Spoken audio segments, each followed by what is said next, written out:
I just, learned from my own experience of other indigenous ceremonies and working with lineages that are millennia old, how music works in those ceremonies. And it really is, it's the central tool.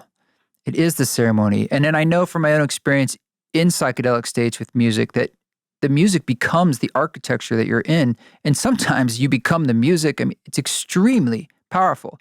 And most ceremonies that I've been, that's the only guide is rhythm and harmony. It's music. There's no like talking structure, or we don't go anywhere. Usually we're in the dark in a circle and there's music. So, I mean, it's strange to me that it isn't talked about more, or it's not a bigger aspect of this psychedelic revolution or psychedelic therapy modern movement that's happening. Because from my point of view, and yes, I am a bit biased, it's one of the top 3 things we should be considering.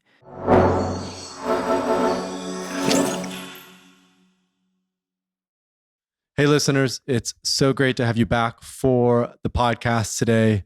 We have a very special guest, East Forest, on for today. East Forest is a multi-disciplinary artist, producer, and international leader in underground sound meditation. His work explores living authentically within a modern context through an introspective methodology that weaves together elements of electro-acoustic live music, nature, technology, brain science, and guided meditation. His ceremony concerts utilize a skilled instrumental repertoire to create space for an emotive inner journey.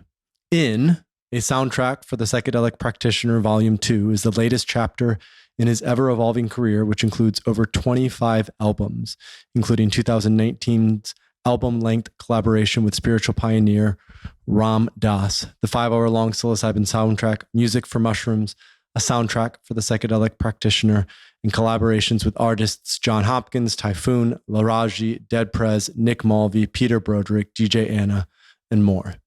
As a trailblazer in the global wellness movement, he offers guided meditations, retreats, a weekly podcast, and talks that guide students through a brain-body approach aimed towards non-religious and grounded spirituality.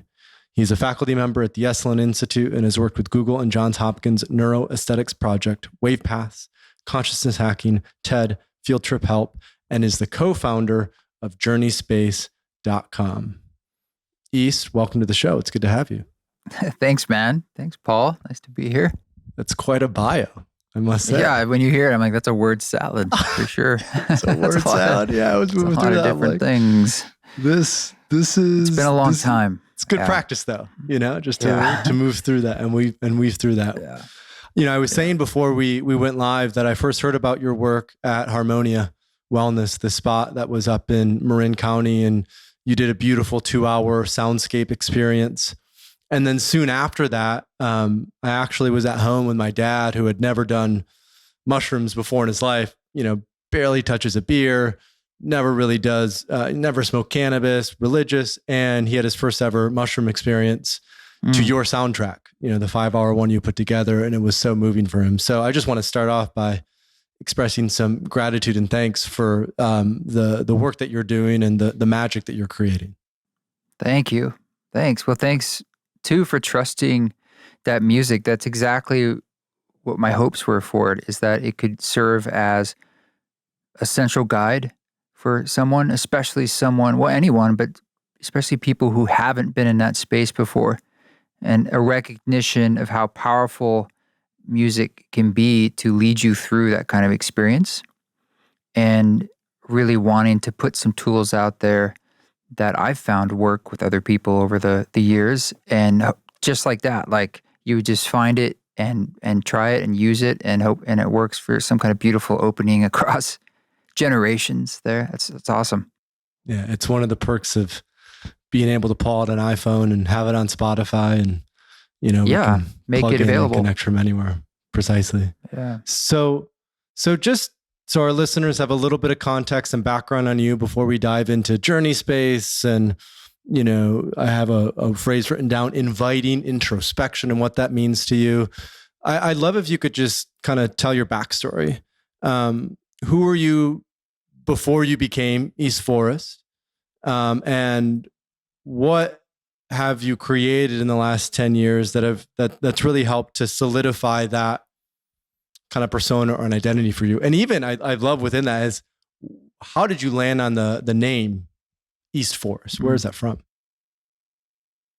The name's easy. I mean, that's just the translation of my last name, which is Oswald. And so it's like German. My former partner spoke fluent German.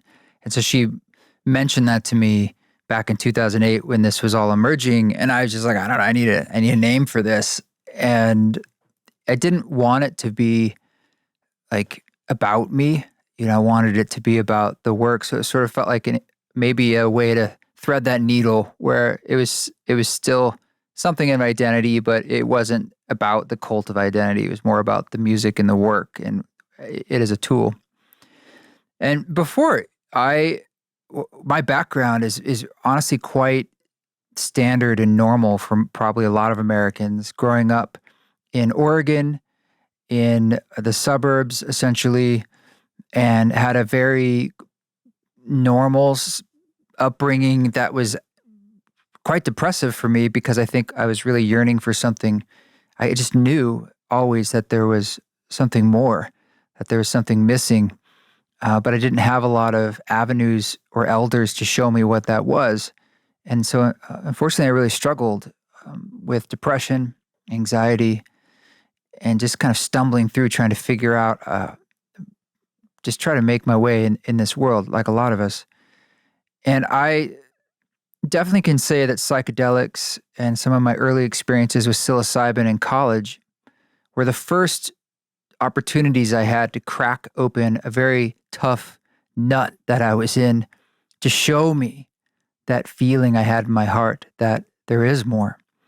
And not just show me, but have a felt experience of it that's the most you could ever ask for. It's not an idea, it's an actual experience.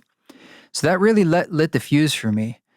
And it was a long, meandering path from there through my 20s, but that served as an inspiration. And it was around 2008 when, as things do, the universe just kind of conspired to have it all come together for me, where the world was falling apart externally with the financial crisis at the time. I was in New York City, and my work at the time, I was a photographer, and I was doing music, but my money work was this photography work, was very tied to the economy. And so anytime there were those downturns, I felt it.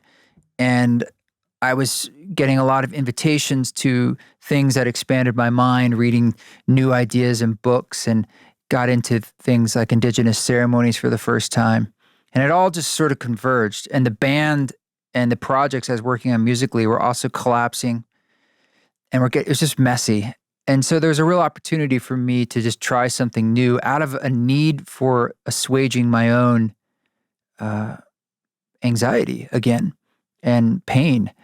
So I was just making music strictly for me to use to do that, chasing that feeling, the inspiration of places I had felt on just a handful of psychedelic heights or very synchronistic, meaningful moments, and how that aligned with music.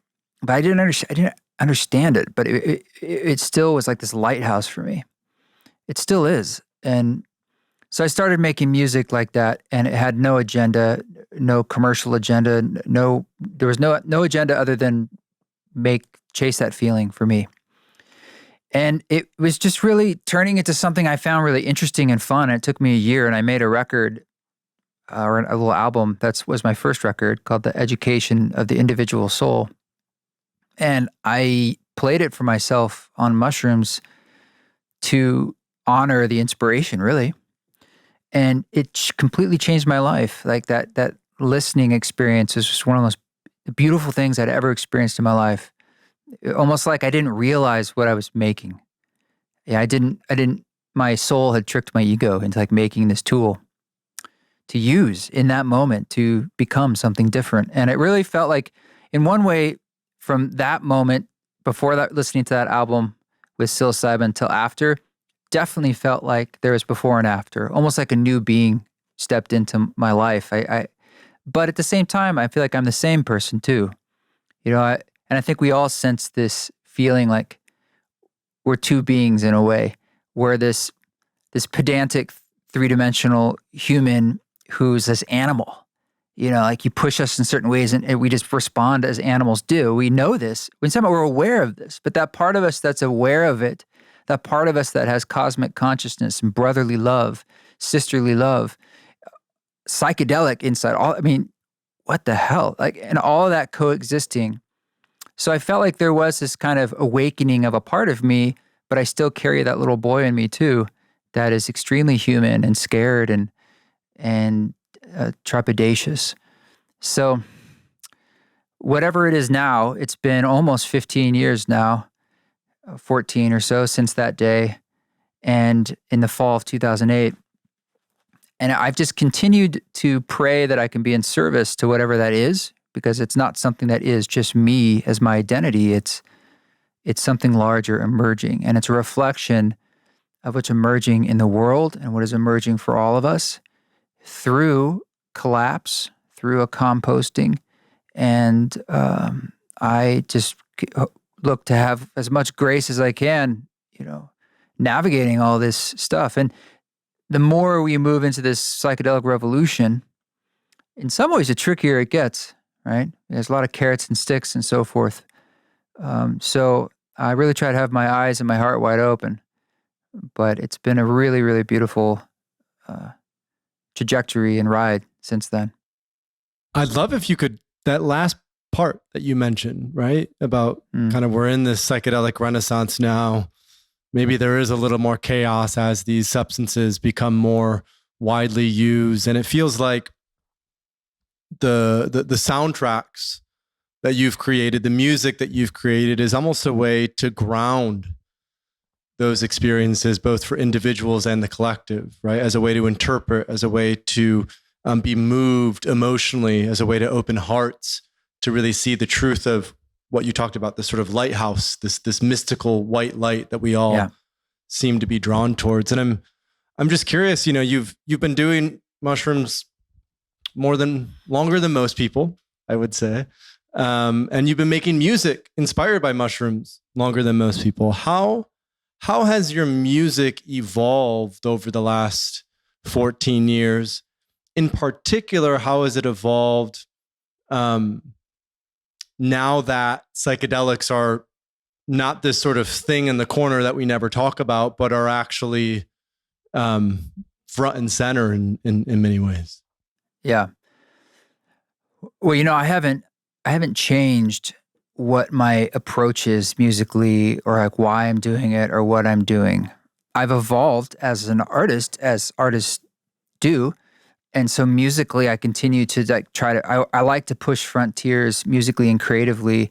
And that has nothing to do with whether or not something's geared towards psychedelic use or guidance. I just like making innovative music. And so I'm inspired by my contemporaries and colleagues who are doing the same, pushing the boundaries of music and composition and technology and just melody and just, wow, what can we do these days with music? But the music that is used to guide psychedelic journeys, I've made albums that are explicitly for that. Like you referenced the In album or Music for Mushrooms, and it says for the psychedelic practitioner, a soundtrack. And of course, that's what I designed it for. And that's to be said, it could be used, quote unquote, off label for anything, like hanging out, yoga, whatever. As all music is that way, right? And some people use my other music, like the Ram Dass album, which I didn't anticipate or I didn't plan. I'm like, okay, this is the guided journey. But certain songs on that, like I Am Loving Awareness, for instance, is a 10-minute track. It's wonderful in that space if timed well, like really wonderful. So you could piece things together, but I was really interested in offering tools. People didn't have to make that kind of decision. A lot of people don't know, like, what can music do to guide a journey? And I just, learned from my own experience of other indigenous ceremonies and working with lineages that are millennia old, how music works in those ceremonies. And it really is, it's the central tool. It is the ceremony. And then I know from my own experience in psychedelic states with music that the music becomes the architecture that you're in. And sometimes you become the music. I mean, it's extremely powerful. And most ceremonies that I've been, that's the only guide is rhythm and harmony. It's music. There's no talking structure, or we don't go anywhere. Usually we're in the dark in a circle and there's music. So, I mean, it's strange to me that it isn't talked about more, or it's not a bigger aspect of this psychedelic revolution or psychedelic therapy modern movement that's happening. Because from my point of view, and yes, I am a bit biased, it's one of the top three things we should be considering, up there with access and probably like, I mean, I wouldn't even say legality anymore because that's just happening. So that's not even as interesting to talk about. It's more like, how do we get this relevant and accessible to people and meaningful? And then how do we do it in ways that are positive and powerful? And that's not discussed as much. We're focused a little bit more on, what can it do, which is interesting and important. So for me, there's this big hole in thinking about, well, how can we do this in the best way? And even some of the Johns Hopkins studies that were the very early press, if you remember, their playlists they put out, I'd look at these playlists and I was pretty disappointed. And I was doing ceremony. We were kind of doing our own citizen science and our own little lab research of just trying things with our groups and our community and guiding ourselves through these journeys over the years, thousands of people. And we were just learning what worked for us. And that's how I developed the first 6 years or so of the project, was really just that. And I was just developing techniques to use in that space. So I felt it was important to share that in a more explicit way, because before I was doing it in a sort of a roundabout way. And that was in 2009. I recorded a ceremony in 2018. So it was a live ceremony. I improvise in the ceremonies. There's about 20 people there in the medicine space, and I just record it. And that became Music for Mushrooms, a 5-hour album. And I wanted it to be a press play, and you go through it. And it just happened to be, I think we're all picking up on different wavelengths. When it came out, within a week, Oakland and Denver passed their first initiatives of decriminalization. Michael Pollan's book came out. Everyone's like, oh, great timing. And I thought, it is great timing. But I was like, I started this a year ago. You recorded it a year ago, and I've been mastering it and mixing it. So I just feel like I'm riding a wave we're all riding, and I'm doing my best to provide tools and some information from our own experience about music and music as its ability to guide a journey and how important that is. And last thing I'll say is, the important thing about music is it goes hand in hand with ceremony and ritual, because I think these are also elements that make the set and setting, so to speak, really valuable and important. So the way, the role music plays as a piece of ceremony or a tool in ritual to basically deepen and the value of the experience is something I'm very interested in. One phrase that I found when I was doing some research before the podcast was inviting introspection as sort of it almost felt like it's a mantra for your music and for your work. And, you were just talking about the role of ceremony, the role of ritual, the role of medicine. A lot of it is, when paired with a psychedelic, for us to go inwards and to explore these inner realms that so often we're distracted from exploring. We're too busy. We're too out in the external world. We don't have enough time to go in. And I'm curious from your perspective, what is your creative process? And, how do you yourself invite introspection, whether it's through plant medicine or otherwise, as you're making this music, as you're creating this for the world? Yeah.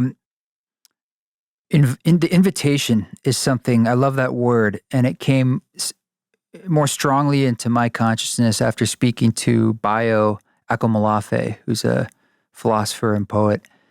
And he was on my podcast, and he kept talking about creating the invitation, or that the invitation is still being made. And these are intentionally poetic, sort of, larger metaphors. But I really believe that we do need to create the invitation to be spoken to. And the other side of that coin, is learning how to listen. And so if anything, I'm cultivating in my life this larger ability to listen more broadly. Listen when I'm playing music, listen to the messages that I feel are being conveyed to me through the challenges in my life, through the triumphs in my life, through the feelings that I have, through the conversations of what I'm learning, to what's happening in the world. listening to the unseen, and learning how to do that, and sort of a commitment to being open to that. And creating the invitation, to me, is a kind of casting a sort of declaration that you're doing into the universe. You need to decide in a way to be spoken to. I don't say it just feels like if you really want the most out of this, it's like, well, it's not just passive.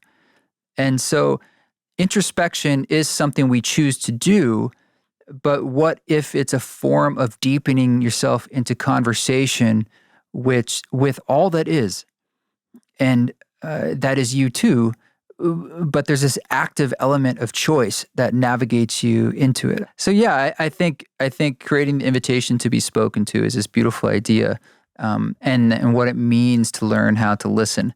And so we can do that through learning how to listen to music, or learning how to, doing sort of listening meditations, but it's also beyond just the actual listening with your ears. It's listening with your heart, listening with your body.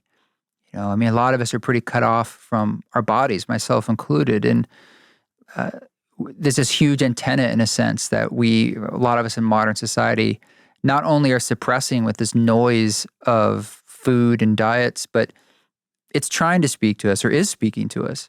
So my friend Court Johnson, he's a teacher of mine, The Voice of 10 Laws, one of my songs, he talks about how we have this information sickness. And it's on face value, it's quite obvious. There's so much information coming at all of us and our nervous systems every day. It's just astounding, far beyond, exponentially beyond anything that we've experienced in human history. And just in the last 10 plus years with the iPhone, and how it's changed our consciousness to have this sort of quasi-cyborg liminal space that we find ourselves in, is profound. And we're just taking these baby steps of knowledge about what this means for us. But what does it mean spiritually? It's a mixed bag, that's for sure. And that gets into things like social media. But I think step one of learning how to listen is learning how to clear away the noise. And psychedelics do a great job at that, in a sense, because when you're in that space, and sometimes there is a lot of noise in a way, but it's like it makes, what's really important to you very clear. There's a signal that's often sort of beamed down. And that's what I hear you talking about when you're saying clear everything out and create a space where, other people might call it the muse. You act as a channel for the muse of what wants to move through you. And then almost with your individual, not personality, but your individual touch, you're transmuting that muse into, you're interpreting it. That muse into your...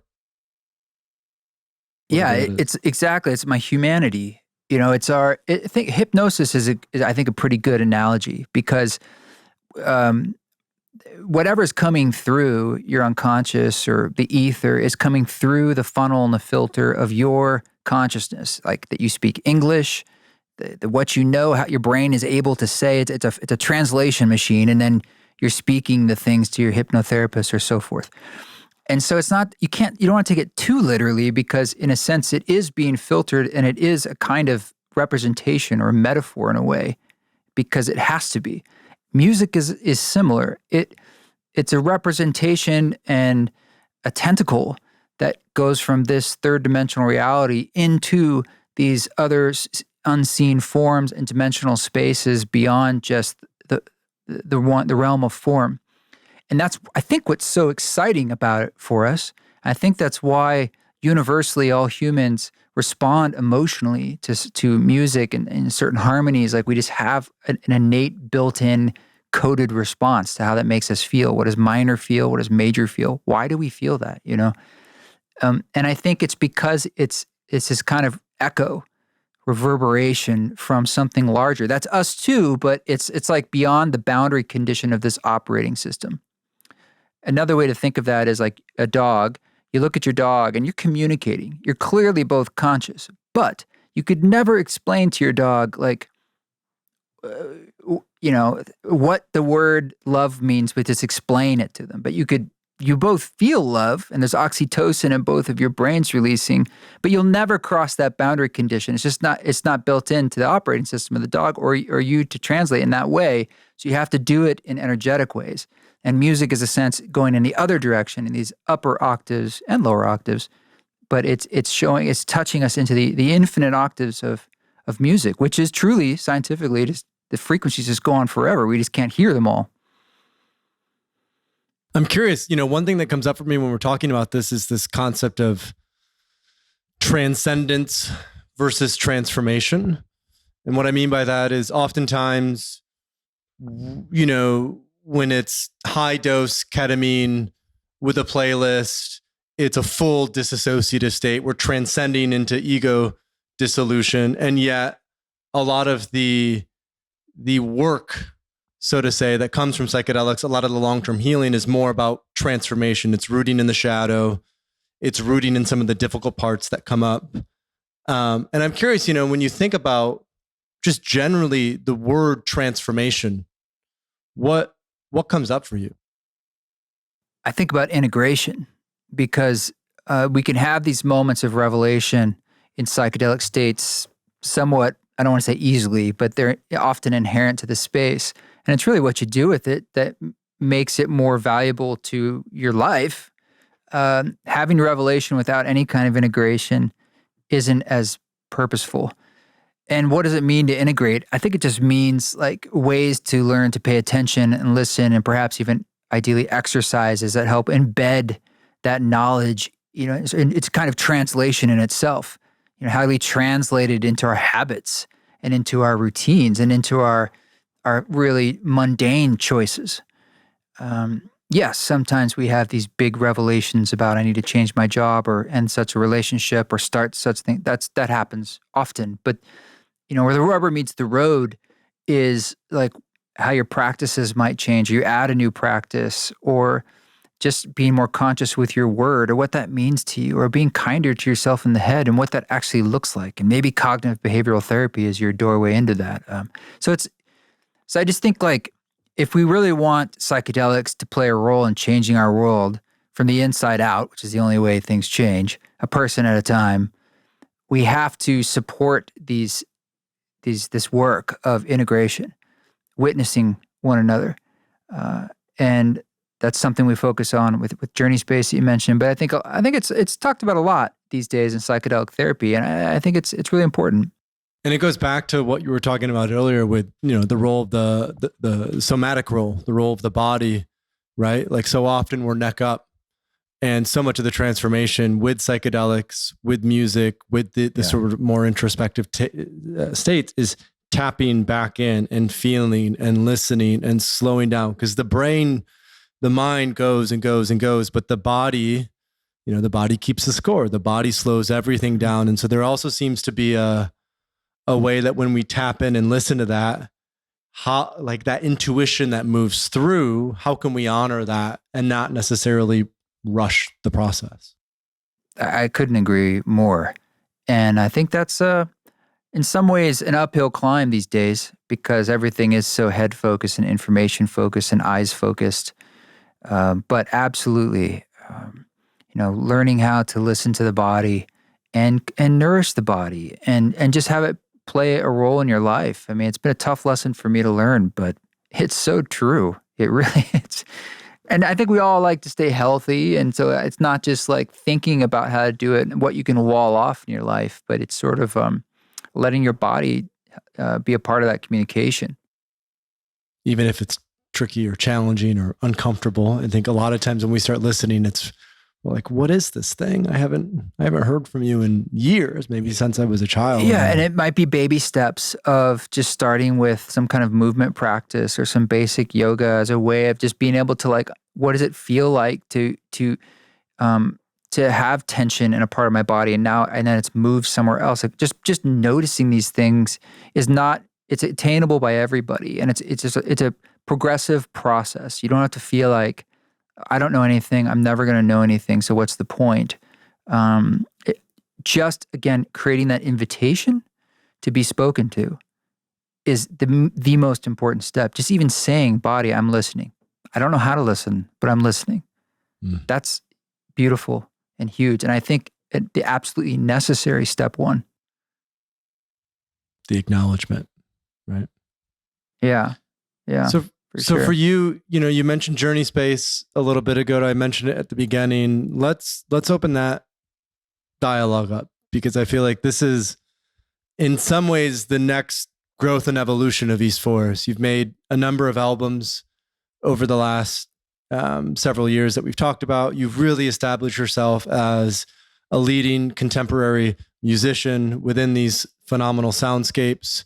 And now it's still East Forest. It's still within the realms of who you are, but it feels like a growth step, sort of a leap that you're making with Journey Space. And I'd love if you could just tell our listeners a little bit about, what it is would be great, but more so what inspired you to create Journey Space and bring that out into the world. Yeah.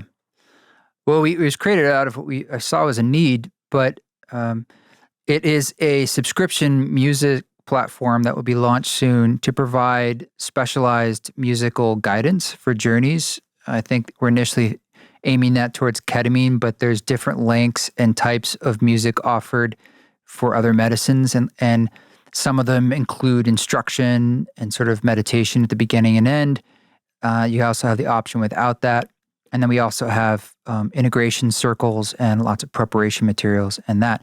But we also offer online virtual ceremonies. So they're live supported facilitators in a virtual space to be essentially with you on these journeys that are guided by the same exclusive music library that I'm creating. But it's this idea of being able to join in community or one-on-one. But we have monthly groups, and the idea is we have more of those. Or perhaps a ketamine clinic. A client comes in a few times, but they want to keep working with the medicine, but they either can't afford, or the clinic. A lot of clinics are full, and they want to help these people, but they're like, well, we could work with them and say, well, we'll facilitate. They become the prescriber, and it's now less expensive for everybody, and everyone can still do the work, but feel like they're just not alone, or they want to work on have help with the integration part. So it came out of the pandemic, like a lot of things, in that the first weekend when the lockdown happened long ago in March 2020, my dear friend Lewis, who has helped kind of be an advocate for East Forest forever since the beginning. He started me with the first ceremonies. He just said, we're going to do a virtual ceremony. And I was like, what are you talking about? How do you do that? And I've never even live streamed before. And as usual, he's like, well, we'll figure it out. Don't worry about it. It's Saturday. And we did figure it out. And we found that our community was a lot of people in the New York area and a lot of medical professionals. And we're doing it for them initially. And we found that although there were disadvantages of like, well, it's online, but there are new advantages. Like, well, some people really liked being at home and they didn't have to travel to anywhere, let alone Peru or something. And it was really cheap for everybody. And then for me, I was like, well, I'm in my studio. I can use all these other instruments I have and do all sorts of things and have these beautiful microphones. And when I would travel and do it, I had to have a more compact setup. So it actually worked really well, and we ended up doing, I did 5 of them, and they actually ended up doing many more. And through that, we discovered that, this could actually be a thing that could work with lots of people or other people beyond our community.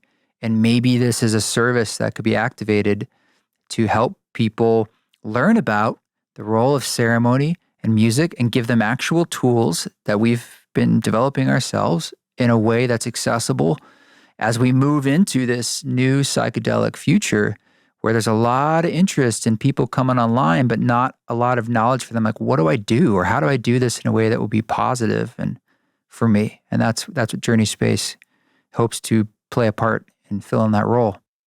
Is it just, music from East Forest? Are you working with other collaborators as part of that? How is that, project? Are you handling, do you have a business partner who then is, I'm just curious about some of those facets. Yeah. So it was founded by myself, Lewis, and my partner, Rada. And we have a team of advisors, and then we have a team of facilitators. And this is just sort of the beta launch. And right now, the subscription music service will just be East Forest music, and it's music that will be exclusive to that platform that I have not released elsewhere. I've been playing more and more ceremonies publicly. And some of them are in this medicine space that's sort of a hybrid, but I'm approaching it the same way I would do these private ceremonies with improvisation and being completely open to what wants to speak. So I have that material where I was like, well, this is actually a beautiful way to get it out into the world where I couldn't maybe feasibly release it as much or as quickly on things like Spotify and for a very specific purpose. So right now it's me, but yes, we will be bringing on other musicians, absolutely. And there's sort of an A&R development thing there where I think, in a sense, it could become like a label where we're helping cultivate and support other artists and to bring them into this space and maybe give them some pointers and tips about what might work, but wanting them to do it through their voice. So yes, it's a growing, if you think about it, it's like a growing library. It's every month in a way, there's more and more content in it. Meditations and other things, but definitely there's these musical guidance pieces, which they're intended to be used more than once. Like, for instance, the Music for Mushrooms album I have out there, I think many people have used it definitely more than once. And that's fine. It works that way. But we would like to think that we're going to give you options, like I said, different lengths, an hour, 2 hours, 4 hours. So the thought is like, it takes the guesswork out of guidance for a journey. You really, in theory, could just hit play and not have to know much about music or anything. And hopefully the client can have a really good experience, assuming you've covered your basis on like the setting that they're in and their mindset. We've seen even since the Music for Mushrooms playlist was released in 2019 or 2018, you mentioned soon after that, Denver and Oakland decriminalized. We've now seen Seattle and Detroit. Oregon has legalized psilocybin therapy. California has something on the ballot. This doesn't even include all the FDA approval. I'm just curious, both as a musician and now also as an entrepreneur, what's your sense of how this space is going to grow and develop? What's your sense of, how we can increase accessibility? What's your sense of, the FDA approval path versus decrim and state by state, just sort of, as this third wave of psychedelics grows and develops, where do you see it going? I don't see the Biden administration changing the scheduling of the drugs. That's just my intuition. So I would see it continuing to be a state level and municipal level movement. Although like Canada's got some stuff in motion, and so there will be some other countries, it will become like more and more obvious what's already obvious to a lot of people. It's like, yes, they have medical value and therapeutic value. So it's like the scheduling is not accurate.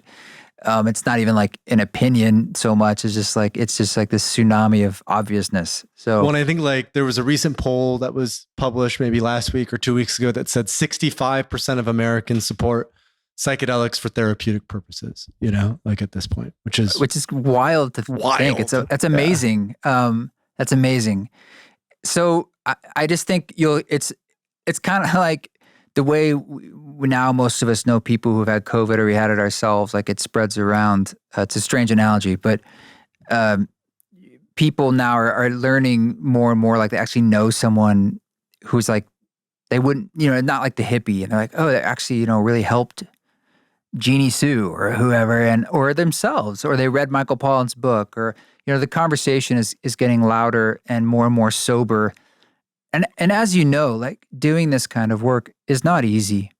It takes a lot of bravery for people to grow. It's not like we're not talking about, oh, have you gone into the blissed out space and now you're in like the unicorn religion? It's like, that's not what it is. It's often like, have you faced your demons and your dark side and now you feel stronger and better that you kind of cried it out and got all that trauma out? That's not easy. And I really honor people for some part of them knowing it's just the soul's journey. It's the soul coming through at the right time to say, like, we can do this. Now there's actually some support, and we're going to heal generations, essentially, of trauma, these lineages of pain that have brought us to this concrescence of where we are with cause and effect, or karma, as you might say. And we're the brave souls now who are incarnated saying, hey, maybe I can make some choices to round this corner. And so we're all in this co-conspiracy of awakening, and there's all these different tools emerging. And at best, those tools are truly there to help that process. Some of them, of course, are going to be lost in the delusion of greed, in a very small percentage, even malice, but mostly just greed, and you get lost. That is happening and will happen. But in a sense, it what needs to like break through the egg of capitalism, I believe can, because I believe really strongly in what is emerging. I've seen it in my own life, like how powerful it is and how little I have to quote unquote understand it. I just have to be in service to it. And I watch that river flow.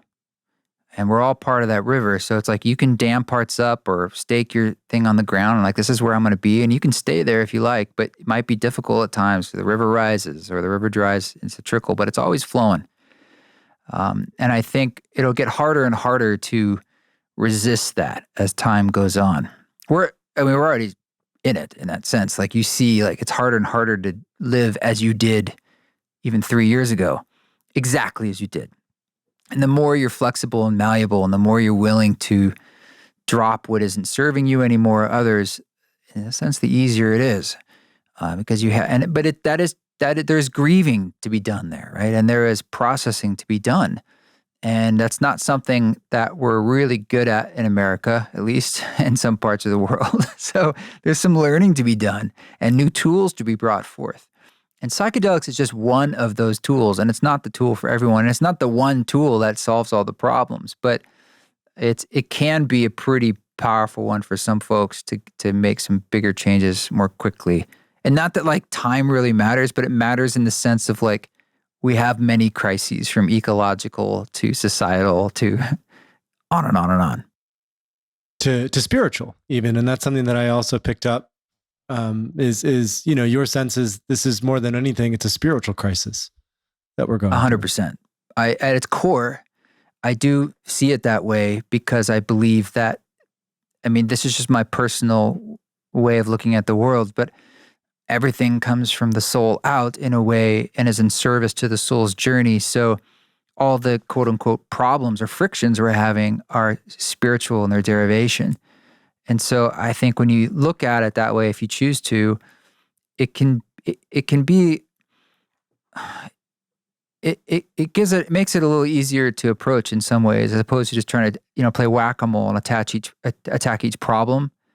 You kind of looking at it from a more holistic, systemic, functional point of view, almost of like what it means to be alive.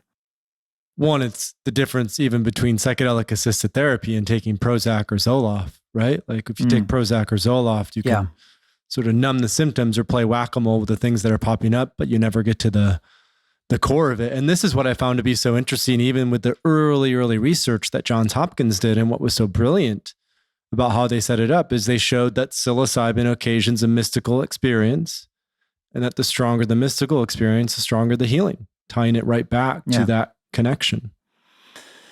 Yeah, and it's not, if you think about us being time rich, and again, another thing my friend Court says, he's like, we all graduate. All choices are valid. And if you take that mindset, it's like, I'm not judging if you take Zoloft or Prozac and you don't want to face that right now. Maybe these are contradictions. These are paradoxes. Because you could say like, yeah, but we're sinking. The Titanic is sinking. You don't have time. Like the faster we make these changes, the better. Yes, that is true. And at the same time, my heart tells me we all graduate. I'm not saying like that's a good answer, but that's how, the mystery is called the mystery for a reason. It's the world of the Buddhist koan and the paradoxes. So, it's a process. It's a process. Yeah. And it can't be rushed, and we're running out of time. Exactly. Right. Exactly. And that being said, I do think it's sort of like all hands on deck in the sense of like everyone get ready to like load your gifts. Like what gifts do you have? Now's the time to give them.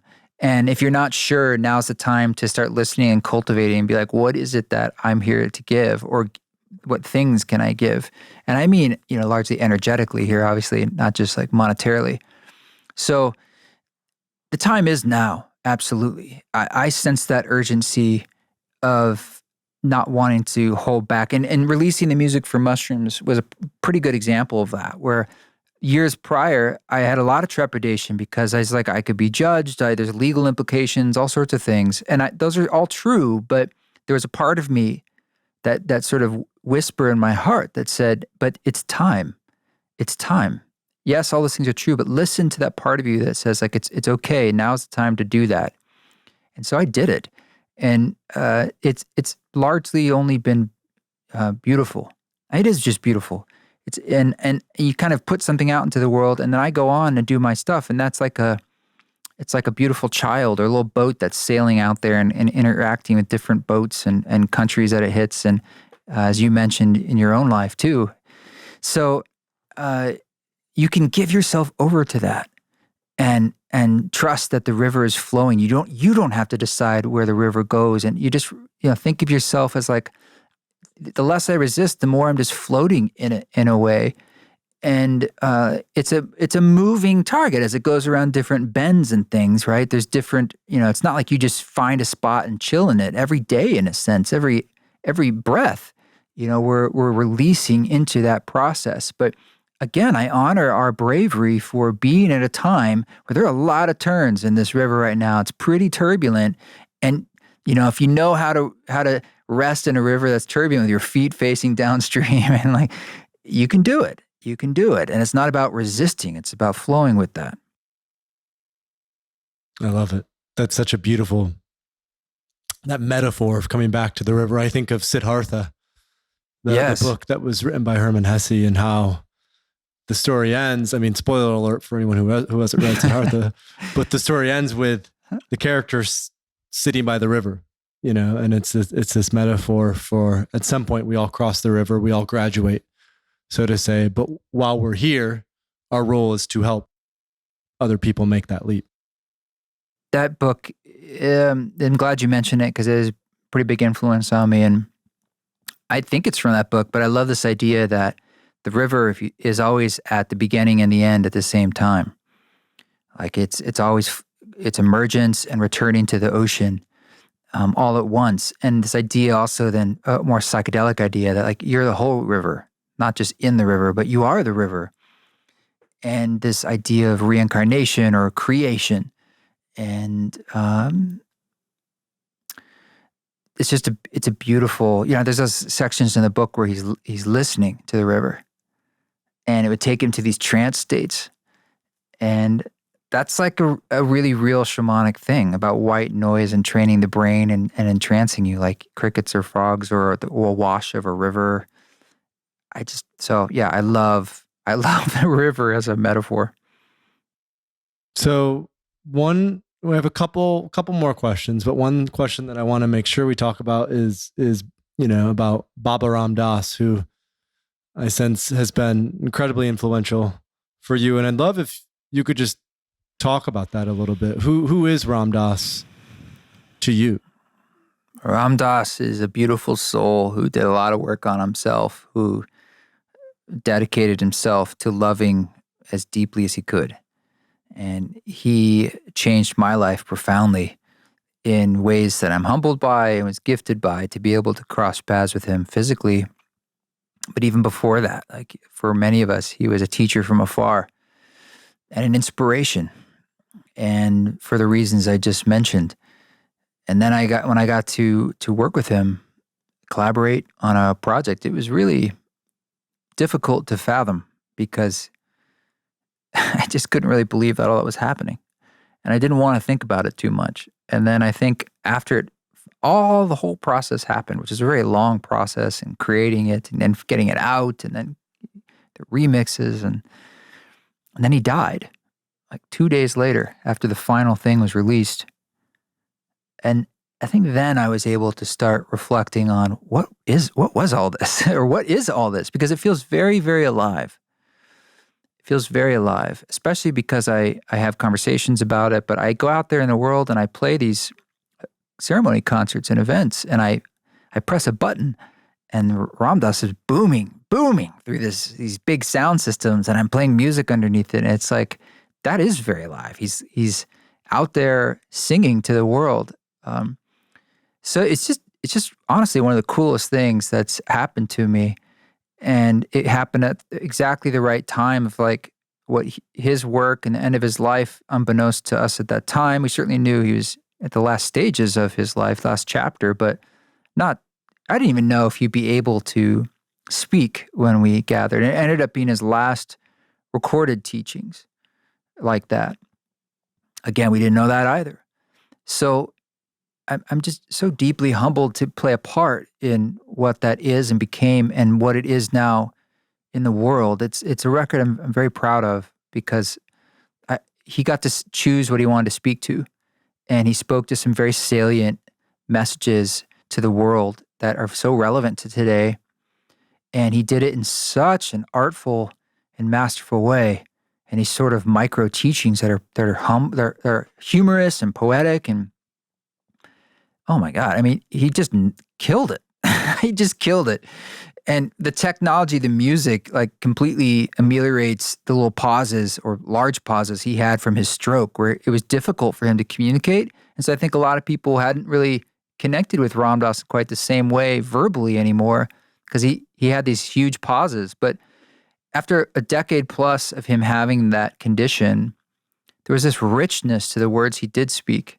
And so when I essentially took out the pauses, and he might have, when he talked about like dark thoughts, what does it mean to be suicidal and have dark thoughts? He only spoke for like, when I took the pauses out, for probably a minute or less. And I put that into the song, but it becomes like a minimalistic teaching that's perfect, just absolutely perfect. And that was, again, sort of like a benefit and a gift of his aphasia. So it's a really wild trip, man. That is a wild trip. I mean, and what do you have a favorite Ram Dass story or a favorite proverb or a favorite teaching from him? There's many, but I think what he gave me the most was this recognition of how we can be with others.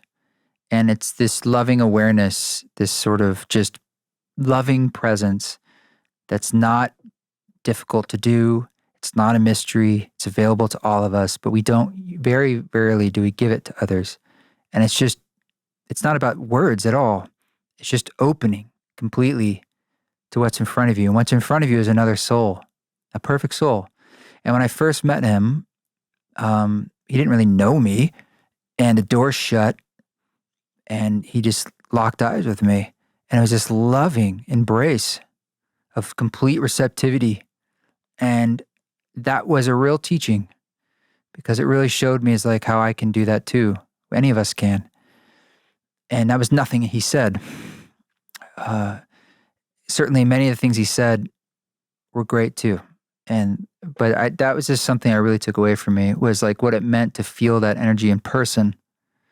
And it was a real gift.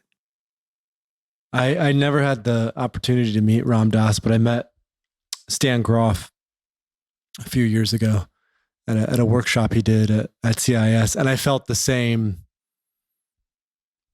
awakeness, loving awareness, the same, like I remember I went up to say thank you to him after, and he just locked eyes, and it was like pure, it's like an indescribable sort of presence and connection that just moved through him. And it's such a gift to be able to then amplify that,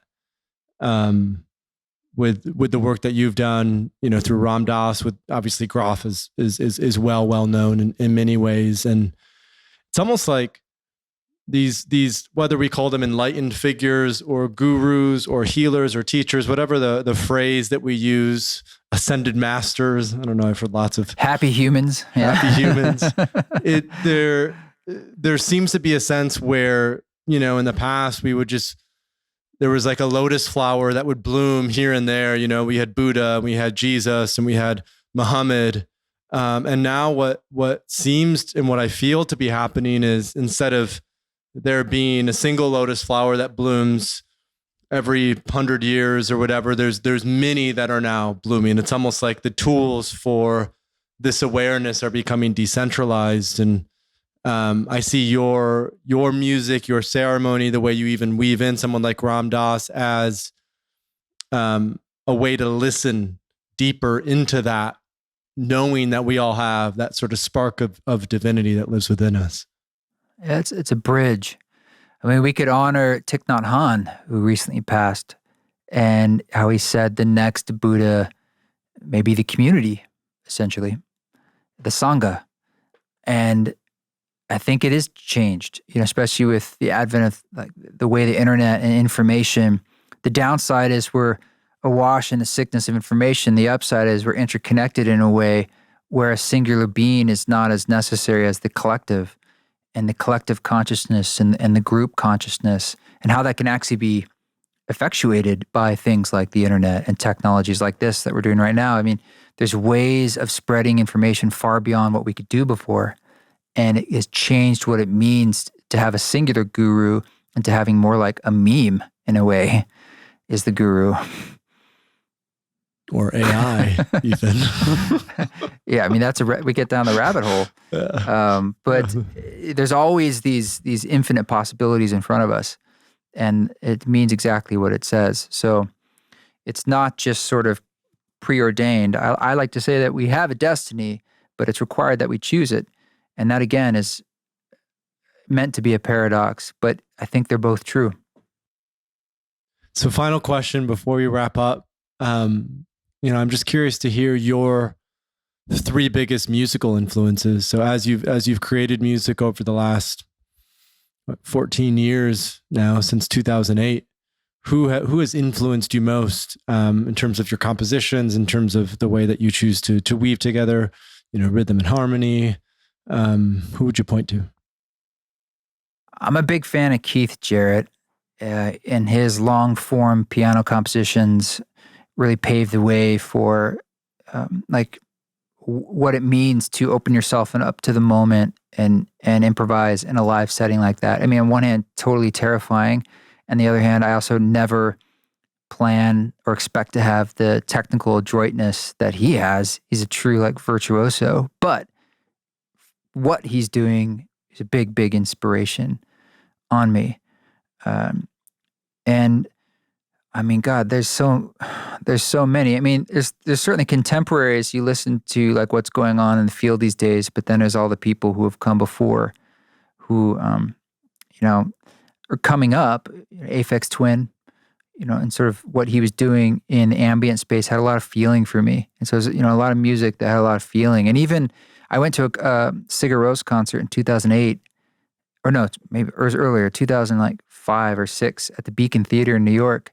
And that concert changed my life because I was doing different music before, and it showed me what can be done at a show and the emotional character and the artistic arc. And that was hugely inspirational for me.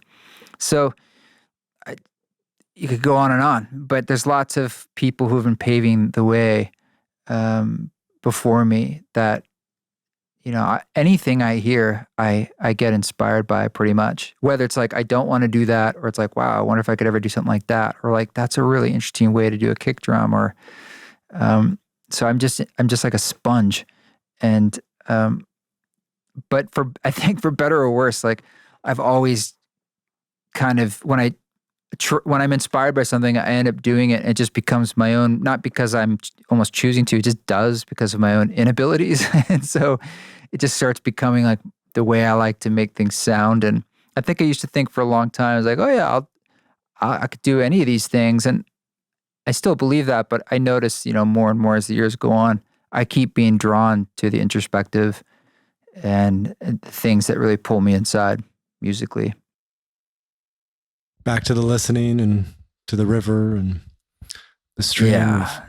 Everything I love feeling, and I love richness, whether it's in conversation or I don't really like the stuff on the surface too much.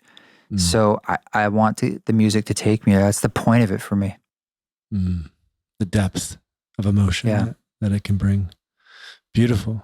Well, East Forest, thank you for joining us. Journeyspace.com is when are you launching? What are you looking at for dates for that? It's already online for our group ceremonies. We've had 3, and we're continuing with that.